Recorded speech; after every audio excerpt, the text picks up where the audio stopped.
Hello everyone. It is an honor to be here at the 4th International Conference on Art, Design and Social Sciences. My name is Dr. Ioannis Panagiotou. I serve as Head of Music at Lincoln College. I'm a tutor in composing for screen at the University of Edinburgh and a postdoctoral research fellow in the History of Art and Post-Human Studies at the University of the Aegean. Today, I want to reflect on the role of music in articulating identity within the larger frameworks of society, memory, and politics. More precisely, I'll speak about the way music can engage with experiences of time, exile, and pain, how it can become a vehicle not just for expression, but for resistance and transformation. Let me begin with a piece that sits at the heart of today's keynote, Απίχημα. This work was composed for the Dutch medieval ensemble Sibylla and premiered at the Greek National Opera at the 3rd Sacred Music Festival in Athens. Απίχημα is more than a composition. It is an invocation. The term itself, from Byzantine chant, refers to the incipit, a melodic seed that initiates the tonal identity of a musical mode. In this work, the απίχημα becomes more of a metaphor, a voice returning from silence, a structure emerging from dislocation. The text of this composition draws from two poets in exile, Abu Firas, a 10th century Arab prince captured by the Byzantines, and Abd al-Wahhab al-Bayati, a 20th century Iraqi poet displaced by politics. Across centuries, their work resonate with shared wounds, longing, captivity, and the refusal to be erased. I wrote on the rocks and on the waves of the sea your name, my beloved.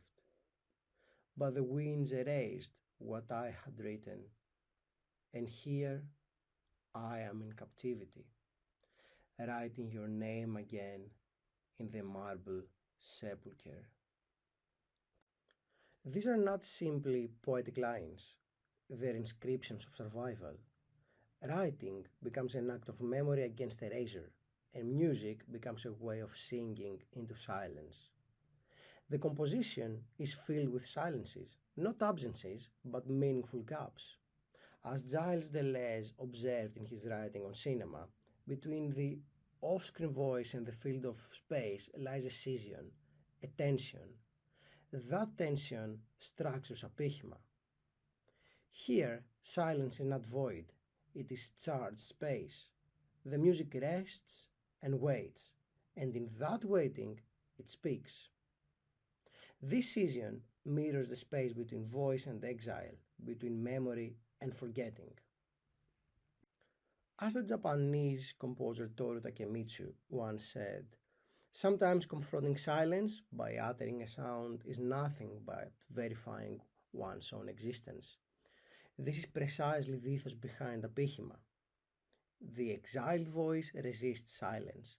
The composer does not master silence, but confronts it, gently and insistently.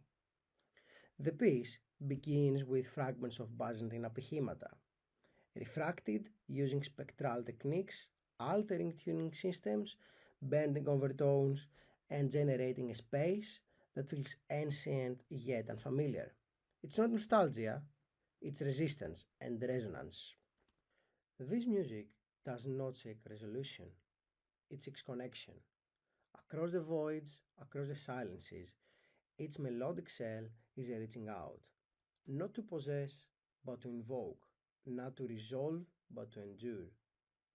The music is a ritual, not a performance.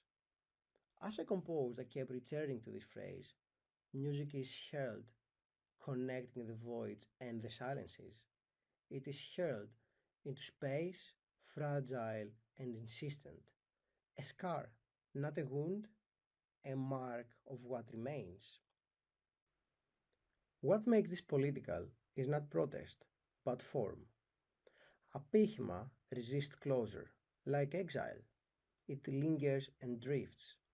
It does not offer a neat arc or redemption. Instead, it offers endurance. The memory is not held, it is reinscribed. Scars are political because they survive, they remind, they refuse disappearance. Before continuing with the analysis of Apihima, I'd like to briefly introduce another of my works, Pilgrim's Horses. You may wonder why I bring another composition into this keynote. The answer lies to the deeper thread that binds these two pieces. A shared preoccupation with memory, erasure, and the spectral remains of history. Both works confront the question of how the past returns, not as a fixed narrative, but as an unresolved echo that shapes the present. Pilgrim's Horses is a video and sound installation with live performance, created for the B-Side Festival on Portland, UK in 2022. It was commissioned to mark the centenary of Asia Minor catastrophe, an event that led to the death and displacement of thousands of Greek refugees as they fled from Asia Minor to Greece. For this occasion, I reimagined the fragmented story of one of my ancestors, a young girl who was left behind. Some say she was kidnapped by a Turk on a horseback. Others say she was in love with this man who saved her. Her name is unknown. Her fate remains suspended in myth and contradiction. This piece, part of my trilogy Umwelt, is not just about remembrance, it's about the limits of remembrance. It asks, is it possible to remember something you've never experienced? Can art act as an anamnesis, a ritual of recovering the unknown? I bring this work into today's keynote because it resonates with the themes of Apihima: exile, loss, fractured identity, and the voice as both a political and poetic act. Both pieces are attempts to reinscribe erased lives and forgotten histories through sound. To ground this connection, I'd like to share a short excerpt from the documentation of Pilgrim Horses.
This brings me to the thought of Mark Fisher, whose concept of hauntology was profoundly shaped by the way I think about composition. Fisher argues that we are living in a time haunted by lost futures, by what could have been but never came to be. In this view, the past is no longer simply behind us, it leaks into the present, refusing closure.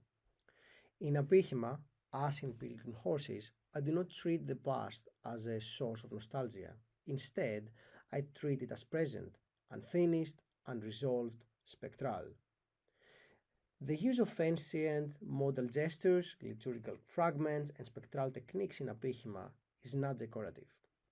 It is a form of hunting, a return of the repressed, a musical piece that haunts ghosts of exile, censorship, and pain.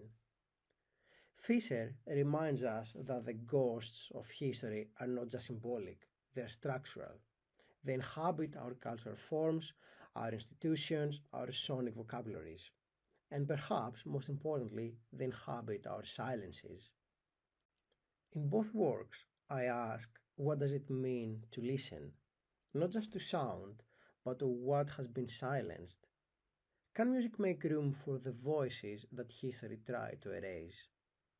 Apihima does not resolve these questions, obviously. It lingers in them, it resists finality, like exile itself, it wanders, it echoes, and it returns. As we now prepare to listen to Apihima, I invite you to hear not only what sounds, but what lingers.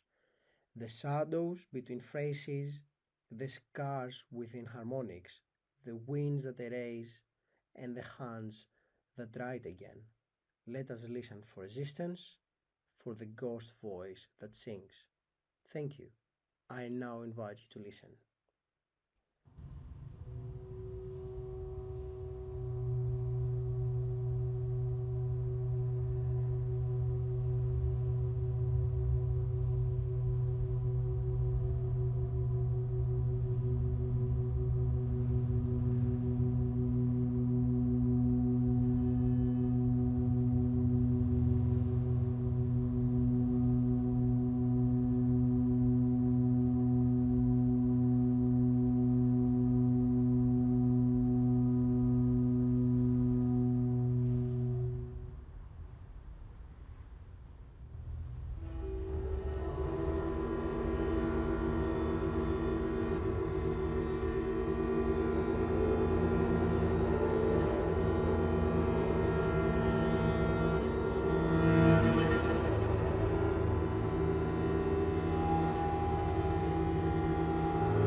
but the winds erased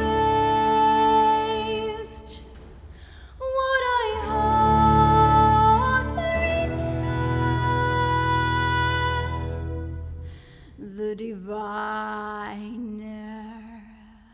did not see what I beheld, nor did the singer grasp the meaning of the poem as I went.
And here